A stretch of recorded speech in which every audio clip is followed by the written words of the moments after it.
appreciated the class that you gave. It had a good impact on people, as well as the preaching mood that you carried about the Supreme Lord, that is Allah, is most praiseworthy. This is what the society really needs today. But as of some things which I heard from you, there were many questions, but I'll ask one as of the formality is considered. You said that... Brother, please may I know your name, brother? Oh, sorry. I am Dilip Mishra, and I have been studying Gita and Bhagavatam and various scriptures. And I am B computers in profession, and I am doing software job. One of my colleagues, Majid Khan, he invited me. And basically I came to know about you when I was working with him, and we were both undergoing training. So he saw that I practiced something, and he asked me some questions, like you had already talked of Natasya Pratima Asti and various other things. And I had refuted all the arguments in the sense that based on scriptures, I said that what Zakir Naik is saying is wrong. So he could not refute, counter argue my arguments. So he said that when we'll have a seminar, we will talk to Mr. Zakir Naik directly. I said, if you allow, I can talk. I have no problem. So if you don't mind, can I ask you a question? Sure, most welcome, brother. Thank you. Now you said that actually nobody is the son of God. So I do understand that as of begetting a son, obviously nobody is directly begot as a son here. But in Bhagavad Gita, at various places it is already mentioned that Krishna is saying, Mame vangsho jiva loke jiva bhutana sanatana manasashta indriyani prakritisthani karshati. I know you are already knowing about it, but I'll just read the translation if you don't mind. It says, the living entities in this conditioned world are my eternal fragmental parts.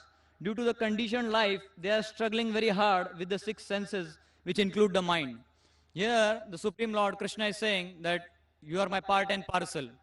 And there is one more special shlok, which says that I am the father, I am the mother, I am the seed-giving father. So that is 9.17. If you want, I can just read it for you. It says, Pitahamasya jagato mata dhata pitamaha vedyam pavitram omkaram vriksam yajurevacha. I'll just read the translation.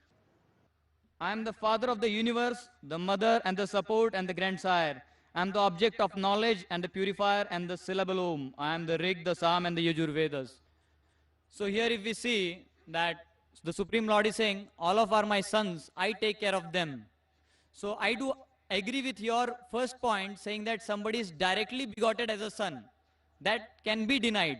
But as of spiritual part and parcels, we are surely the son of the Lord and we deserve His mercy.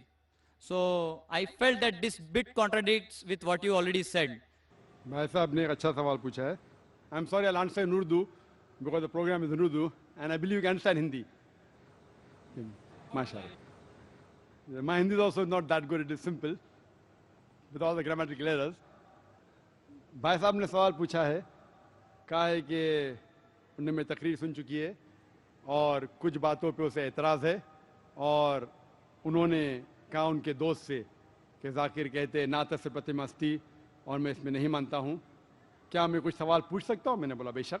और उनके सवालात में उन्होंने कहा कि जब मैं कहता हूँ कि अल्लाह सुब्हाना व तआला ने बेटा नहीं जना, लेकिन उन्होंने भगवद गीता के 2 श्लोका का जिक्र किया और एक श्लोक में लिखा था कि श्री कृष्ण कहते हैं कि मैं आपका पिता हूँ, मैं आपका माता हूँ. तो ये सवाल करने वाले कहते हैं कि मैं मानता हूँ कि खुदा बेटा नहीं जनता, God can not beget a son, लेकिन आम सन हो सकता है. आम son, for example, if you read the Bible says in the book of Romans that all those who are led by the Spirit of God, they are sons of God. जो भी अल्लाह के अहकामात को मानता है वो अल्लाह का बेटा है. उस अंदाज में अगर आप कहते हैं कि हम भगवान के बच्चे हैं, I have got no problem. हम भगवान के बच्चे हैं. मिसाल के तौर पे अगर कोई ज़ईफ इंसान अगर मुझे कहेगा या कोई नौजवान को कहता है बेटा इधर आओ, तो वो फौरन बोलेगा जी चाचा जान, और आएगा। लेकिन अगर कहेगा कि आप मेरे जने हुए बेटे हैं, इधर आओ, तो वो उसको एक लाफा मारेगा। बेटा मतलब सन, वो छोटा आदमी है, ही इज गिविंग रिस्पेक्ट। मिसाल के तौर पे मेरे इंट्रोडक्शन में शेख फैजुर रहमान ने कहा कि शेख दीदात ने कहा डॉक्टर जाकिर नाइक को बेटा, और फिर बेटा मतलब मैं उनकी इज्जत करता हूं, वो मेरे वालिद के समान है, लेकिन अगर वो लिखते थे कि मेरा जना हुआ बेटा तो प्रॉब्लम है। आप समझ रहे कि नहीं? This is the language. तो इस तरीके से अगर आप बेटा कहते हैं और कहते हैं कि गॉड इज फादर, तो अगर आप कॉन्टेक्स्ट में देखते हैं कि वो हमारा पालने वाला है, वो हमारा खालिक है, वो हमारा रब है, उस तरीके से आप कहते हैं, मुझे कोई भी प्रॉब्लम नहीं। लेकिन इसीलिए कुरान मजीद में 99 सिफत है अल्लाह ताला की, उसमें से अब जो आसान है जानबूझ के नहीं लिखा है, लेकिन रब जो और मुश्किल है, रब बोलना अब से और मुश्किल है, जान अपने सिफतों में अब को नहीं लिखा। क्यों?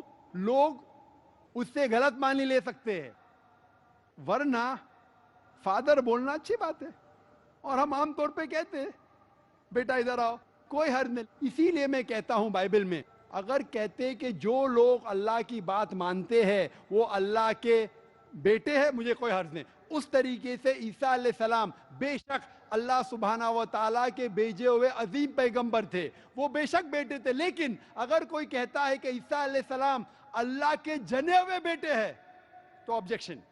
आप समझे ना? तो बाइबल में किधर भी नहीं लिखा है कि ईसा अलैहिस्सलाम अल्लाह के जने हुए बेटे हैं। एक वर्स है Gospel of John chapter number 3 verse number 16 जिसमें लिखा है क्या for God so loved the world that he gave his only begotten son whosoever believeth in him shall not die but have everlasting life। तो ये verse जो Bible की है Gospel of John chapter number 3 verse number 16, for God so loved the world that he gave his only begotten son whosoever believeth in him shall not die but have everlasting life। ये एक ही जगह पे लिखा हुआ है begotten son। लेकिन जब आप RSV पढ़ते हैं, Revised Standard Version of the Bible, revised by 32 scholars Christian scholars of the highest eminence, वो लिखते हैं कि ये लफ्ज जना हुआ, ये लफ्ज बिगॉटन इंटरपोलेशन है, फैब्रिकेशन है, बनावटी है, ये बाइबल में था ही नहीं। और वो क्रिश्चियन स्कॉलर्स ने ये लफ्ज को बाइबल के बाहर उठा के फेंक दिया है। इसी तरीके से आपने जो कहा कि भगवत गीता में लिखा श्री कृष्ण कहते हैं कि मैं माता हूं, मैं पिता हूं, इन कॉन्टेक्स्ट मुझे प्रॉब्लम नहीं है। हालांकि मैं नहीं कहूंगा कि खुदा हमारे वालिद है। क्यों? क्योंकि लोग को गलत फहमी हो सकती है, लेकिन अगर कोई इंसान सही कॉन्टेक्स्ट में कहता है कि हम अल्लाह के बच्चे हैं, मुझे कोई एतराज नहीं, लेकिन जने हुए नहीं। इसी तरीके से आप पढ़ेंगे गीता, वेद, वेद सबसे ऊंची किताब है, वेद के बाद आता है उपनिषद, उपनिषद के बाद आता है इतिहास। तो अगर आपको जानना, इतिहास के अंदर महाभारत का एक हिस्सा है भगवत गीता। अगर आपको कोई शक है इसकी मानी में क्या हो सकता है, अगर दो मानी निकलती है तो आपको जाना चाहिए वेद के पास या उपनिषद के पास। आप अगर उपनिषद पढ़ते हैं, Shvetashvatara Upanishad chapter number 6 verse number 9, उसमें लिखा है ना से कसिज जनिता ना चदीपा, जिसके मानिए उस भगवान, उस खुदा का ना वालिद है ना वालदा है। He has got no superior, no father, no mother। मैं कंप्लीट करता हूं फिर मौका दूंगा। इसी तरीके से आपने कहा कि मैं ना तस्वीर प्रतिमा अस्थि को नहीं मानता हूं। क्या आप वेद को नहीं मानते? आप ये कह सकते हैं कि मैं जाकिर जो ट्रांसलेशन देता है मैं उसमें नहीं मानता हूं, तो मैं जवाब दे सकता हूं। तो आपके भगवत गीता का जवाब तो दे दिया हूं, लेकिन पहले जब आपने कहे ना तस्वीर प्रतिमा अस्थि, ये हवाला है Shvetashvatara Upanishad chapter number 4 verse number 19, और आता है Yajurveda chapter number 32 verse number 3 में, जहां लिखा है न तस्य प्रतिमा अस्ति। प्रतिमा एक संस्कृत वर्ड है। अगर आप संस्कृत डिक्शनरी में जाएंगे, लिखा है कि प्रतिमा के मानी है बुद्ध, के मानी है फोटोग्राफ, के मानी है स्टैच्यू, उसके मानी है स्कल्पचर। तो जब वेद और श्वेताश्वतर उपनिषद में आता है ना तस्य प्रतिमा अस्ति, उस खुदा की कोई प्रतिमा नहीं उस खुदा का कोई बुत नहीं है, उस खुदा की कोई तस्वीर नहीं, उस खुदा का कोई फोटोग्राफ नहीं, कोई स्कल्पचर नहीं। तो ये मानी है। अगर आपको संस्कृत नहीं पता है तो आपको जाना चाहिए संस्कृत डिक्शनरी में, और हमारे इस्लामिक रिसर्च फाउंडेशन में अल्हम्दुलिल्लाह संस्कृत डिक्शनरी है। फिर हम कह सकते हैं कि मानी में आप मानते कि नहीं मानते। तो इसीलिए कुरान में लिखा है सूरह नहल में सूरा नंबर 16 आयत नंबर 43 में, और सूरह अंबिया में सूरा नंबर 21 आयत नंबर 7 में, फस्अलू अहल ज़िक्री इन कुंतुम ला तालमून। अगर आपको नहीं पता है तो उससे पूछिए जो इस मैदान का माहिर है। और जो मैं कह रहा हूं, आपको कई कमेंट्री दिखाऊंगा जो अल्हम्दुलिल्लाह हिंदू पंडितों ने लिखी है। आप अगर आर्य समाज की किताब पढ़ेंगे तो जो मेरी तकरीर है वो खुद मैं अपने जहन से नहीं कहता हूं, मैं तहकीक करता हूं और हवाला भी देता हूं। वो अलग बात है कि आपको इल्म नहीं होगा संस्कृत का, इसीलिए आप इस बात में नहीं मानते। I hope that answers the question brother. Yeah, I would like to continue if you don't mind. First part, what you said was that we all are sons of God. If we say that, there is no harm. And as of saying that we are begotten sons of God, that is not accepted, and that is true. So my kind request is that when you speak, because when you said, people carry this in their mind, that anyone who says that you are sons of God, the Muslim community will oppose.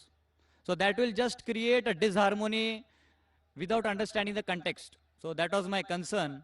Just hold on. There is never a disharmony, brother. If you say we are children of God, most Muslims will not object. They only object when a Christian says that Jesus is son of God, peace be upon him, because we know the context. We object when you take a deity's name and say that this deity is the son of God.